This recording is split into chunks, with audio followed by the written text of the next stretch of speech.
Yo guys, jumpa lagi dengan gue Andreas Tobing di YouTube channel gue yang jarang gue upload ini. Ya, tapi bener-bener lagi ada sesuatu yang menarik banget. Gue pengen bahas sama kalian, makanya kayak gue upload di sini. Dan ini mungkin butuh durasi yang cukup panjang ya. Jadi stay tune ya, karena lagi ada isu yang lagi penting banget, yang lagi heboh banget 2 hari. Mungkin ya udah beberapa waktu terakhir lah ya, khususnya 2 hari ini, yaitu mengenai US debt ceiling ya, yang baru aja confirm dinaikin ya. Ini benar-benar udah confirm akan dinaikin dari pagu hutangnya US itu dinaikin dari 31,4 triliun US dollar jadi katanya sekitar 35 triliun US dollar sampai 36. Tapi ini multi tafsir sih, katanya ada yang bilang katanya unlimited, itu yang penting sampai Januari 2025, ada yang bilang memang ada batasnya 35 sampai 36 triliun, nggak tahu ya. Tapi ya udah, anggap aja pokoknya ini kan naik ya, debt ceilingnya nih ya. Dan tentu ya nggak mungkin lah ya skenarionya ya, banyak sekali kan. Kalau kalian lihat orang yang bikin konten US akan default, US akan default, simply menurut gue nggak dalam waktu dekat, nggak mungkin ya, karena mereka tinggal naikin utang beres ya, tinggal naikin debt ceiling and beres ya, either naikin debt ceiling atau print money ya. Apa bedanya? Nah ini beda nih, gue akan bahas kali ini ya. Jadi gini, debt ceiling itu maksudnya apa ya? Sederhananya gini, US itu kan sebetulnya ya punya utang. Jadi ya semua negara ini kan punya utang ya. Ya kita ngomong US ya. US ini punya utang gitu. Mereka itu kan kalau mau memenuhi kebutuhannya, kebutuhan belanjanya itu kan mereka harus ya menerbitkan utang gitu. Dan lucunya semua negara itu selalu apa ya? Kalau kita nih kayak gue nih ngurus rumah tangga nih ya, rumah tangga gue itu kan selalu pendapatan gue harus lebih besar dari pengeluaran dong, iya kan? Jadi kayak gue punya income misalnya 20 juta ya, berarti gue harus atur expense gue di 10 juta gitu. Itu kalau kita ngomong rumah tangga nih ya kan, harus surplus ya anggaran rumah tangga lu gitu. Nah tapi government ini enggak gitu. Government ini unik karena government ini selalu anggaran belanjanya itu di atas pendapatannya. Pendapatannya kan dari pajak gitu ya.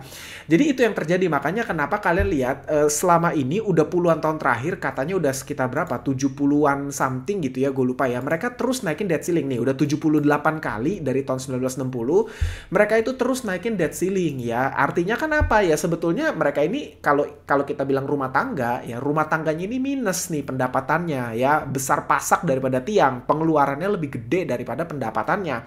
Dan itulah yang selalu terjadi, makanya mereka selalu naikin debt ceilingnya. Sampai sekarang udah dinaikin katanya bakal ke 35 triliun US dollar. Ngeri banget nggak lo?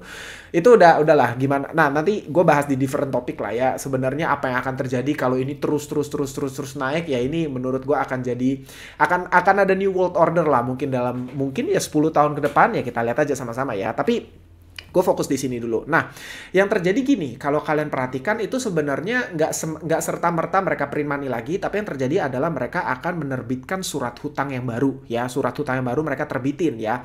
Kan mereka raise fund ya, salah satunya nerbitin surat hutang nih ya, si government US ini ya. Dan ya tentu ya dijual nih, entah ke institusi atau ke negara lain ya, mereka bebas bisa beli surat hutangnya US. Dan surat hutang US ini tentu adalah salah satu apa ya, jenis apa ya, aset or investment yang bisa dikatakan sangat-sangat rendah resikonya gitu ya, karena dijamin sama pemerintah US sendiri gitu ya kan. Nah, yang menarik adalah apa yang terjadi setelahnya ya. Tentu kalau kalian di sini yang invest ya, kalian entah invest di saham atau di kripto, kan kalian mau tahu nih. Sebenarnya mungkin kalian nggak peduli debt ceiling itu apa, mau US default juga kalian nggak peduli. Yang kalian peduli kan sebetulnya market bakal kemana gitu. Nah ini yang gue akan bahas sama kalian. Tapi gue nggak bahas chart Bitcoin dulu di sini ya. Yang gue mau ceritain sama kalian terlebih dahulu adalah chartnya di XY, indeks dolar ya. Nah, kalian perhatiin deh, gue udah kasih tanda di hari ini, di tanggal 29 Mei 2023, inilah dimana debt ceiling dinaikkan kembali. Ya, yang kita mau tahu kan sebenarnya korelasinya nih ya, ketika debt ceiling dinaikin, di XY itu kayak gimana? Karena kan obviously di XY ini sangat-sangat berperan terhadap banyak sekali aset ya, contohnya kripto ya. Kita tahu Bitcoin itu kan pairingnya sama US dollar, maka technically kalau pair trading ya, kalau Bitcoinnya naik ya berarti US dollar turun, dan sebaliknya kalau US dollarnya naik maka Bitcoinnya turun gitu. Nah, ini yang gue mau bahas sama kalian ya. Kita lihat sama-sama. Ini masih misteri nih ya. Di Mei ini masih misteri. Tapi kita tarik mundur ke belakang, historically apa sih yang terjadi ketika debt ceiling dinaikin. Nah, ini nih kalian bisa lihat. Ini gue udah kasih tanda nih. Ini di tahun 2021 di bulan Oktober ketika debt ceiling dinaikkan yang terakhir kalinya. Kalian bisa lihat dolar ini habis itu perform dengan sangat baik ya. Dolar itu rally ya secara bertahap. Karena kan gue nggak bilang ini tuh yang langsung kayak jebret ya, langsung tiba-tiba drop sharp gitu ya. Enggak ya, karena kan naikin dan terbitin surat utang pun kan juga bertahap, belinya pun kan bertahap. Ini kan gue bilang kalau tadi yang gue udah bahas ini kan debt ceiling ini dinaikin sampai Januari 2025. Oke, tarik mundur lagi nih ke belakang lagi nih ya. Apa yang terjadi? Nah, ini terakhir lagi di Mei 2013 ya, ketika debt ceiling kembali dinaikin ya. Kalian bisa lihat ini choppy terus turun sedikit, tapi in general DXY tetap naik gitu ya. Maka ini masih misteri sebetulnya apa yang akan terjadi setelah ini ya. Apakah DXY akan terus naik, walaupun menurut gue ada kemungkinan yang sangat baik untuk DXY setelah kebijakan debt ceiling ini berlaku ya. DXY akan kembali naik ya, dan bisa jadi ya either Bitcoin koreksi atau masih sideways ya. Tapi again, ini menurut gue kalaupun Bitcoin koreksi, ini akan jadi opportunity. Ini yang gue mau selalu bilang sama kalian ya. Ini gue ke chart Bitcoin ya sekarang ya. Ini outlook Bitcoin versi gue untuk saat ini ya. Tentu ini personal opinion, sekali lagi gue sama sekali nggak rekomen kalian mentah-mentah telan analisa gue. Tapi pertama-tama gue mau bilang dulu, gue sih akumulasi terus ya. Gue santai, gue akumulasi terus ya. Untuk tahun ini gue kebanyakan invest di spot ya. Bener-bener 80-90% saldo gue di spot. Gue terus-menerus akumulasi ya. Gue masih trading, yes tentu, tapi cuma sekitar 10-15% aja gue trading dari total portfolio gue. Karena gini, ini gue kasih tau nih sama kalian ya, satu hal yang mendasari ya. Karena gini, ya, yang gue mau bilang adalah, pertama, kalau kalian sebagai trader, paling gampang itu trading ya either di bull market atau bear market gitu loh, ngerti kan? Jadi either kalau di bull market ya kalian long, kalau di bear market ya kalian short ya. Itu lebih menurut gue pergerakannya itu lebih gampang kita prediksi, dan win rate kalian akan lebih baik ketika kalian trade di dalam satu trend yang memang jelas gitu loh. Tapi paling susah itu trade di sideways market, yang mana outlook gue di tahun ini adalah sideways sepanjang tahun ini gitu. Tentu ada up, ada down, tapi in general gue nggak consider, ini gue udah bilang dari awal tahun ya, dari Januari ya, gue nggak consider Bitcoin akan tembus 69.000.